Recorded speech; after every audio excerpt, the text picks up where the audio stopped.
Did you enjoy the mock battle, Your Excellency?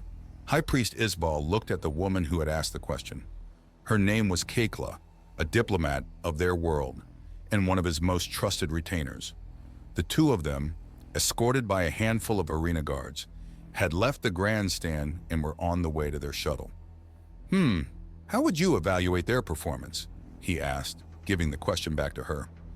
Oh, well, one could see that their training, if compared to previous, they entered the shuttle and the door closed behind them. Now the two were alone, and after making sure the guards could no longer hear them, she dropped the formal tone. By the goddess, that was unwatchable. She punched their destination into the console and then dropped into her seat across from the High Priest.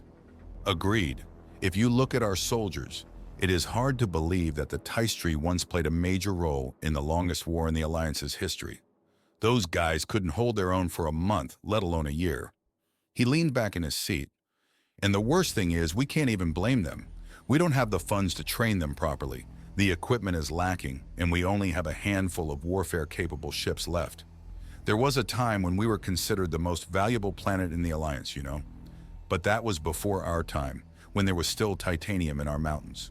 Your Excellency, it is not your fault that the Council from back then mined out the planet and decided to not think about consequences they would not live to see. Too bad none of the uninhabitable planets that we could claim mining rights to have anything worth the effort. Isbal sighed. Well, not everyone can be as lucky as a Kursnel when it comes to treasures of the soil. Let's just hope I can strike a bargain with their ambassador regarding the trade agreement. Well, about that, Kekla answered, slightly fidgeting. I wanted to tell you once we are back at the temple. You see, I received a message from the Kursnel this morning saying their ambassador won't come. They are no longer interested in the treaty. The High Priest couldn't even get angry anymore. He was just tired. But why? Did they get a more favorable agreement with someone else? Possible. They didn't give a reason. As he looked out of the window, he saw the shuttle approach the temple. That means your visit to Homie will be even more important. We are already struggling, and I will not go down in history as the one under whose rule our planet fell into poverty. I swear by the goddess that I will do what's in my power. But Princess Silgvani is formidable, so I can't make any promises. He groaned. We were way too dependent on mining. We don't even have the agriculture to sustain our own population if the trade dies down. Why do the Vanuari have a planet that is almost completely habitable, while we can't even use 1/4 of ours? Granted, that was their own fault. For the longest time, their population was small enough that their world's resources were abundant. But once they became spacefaring, once they joined the Alliance and suddenly everyone wanted their titanium, their entire economy focused on mining. They became rich, built a large fleet, their population rapidly grew, and they simply imported what they couldn't produce themselves, a lifestyle that now demanded its price. I don't care what you have to do, but come home with something, he demanded as they entered the temple through the back door and headed for his office. He would have loved to head straight for his bedroom, but unfortunately, he had still much to do. If I could at least talk with one of her parents instead of her. Hearing that, the High Priest had to chuckle. It was almost a nostalgic memory at this point.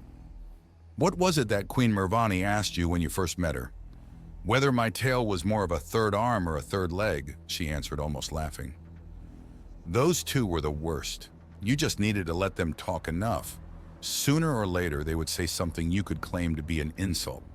And voila, your position in the negotiation drastically improved. But ever since that brat took over, Isbal sighed in agreement. A few years ago, their daughter suddenly took charge of all foreign politics. People from outside weren't even allowed to see the king and the queen anymore. Only she would go to other planets and welcome visitors. From the outside, it had almost looked like she had usurped her parents. In fact, the Tigra had even claimed exactly that and refused to recognize her legitimacy. A mistake no other race in the Alliance repeated, because that was the only time the king and queen had actually taken insult in something. Ironically, it was the princess's efforts that prevented a catastrophe back then. If she at least wasn't the crown princess, her naive brother would be a much better ruler. Well, not better for them, of course, but for us. If he was the prime candidate, we would just need to endure a few years. The High Priest looked at his attendant. That is true, I guess, but that's purely hypothetical.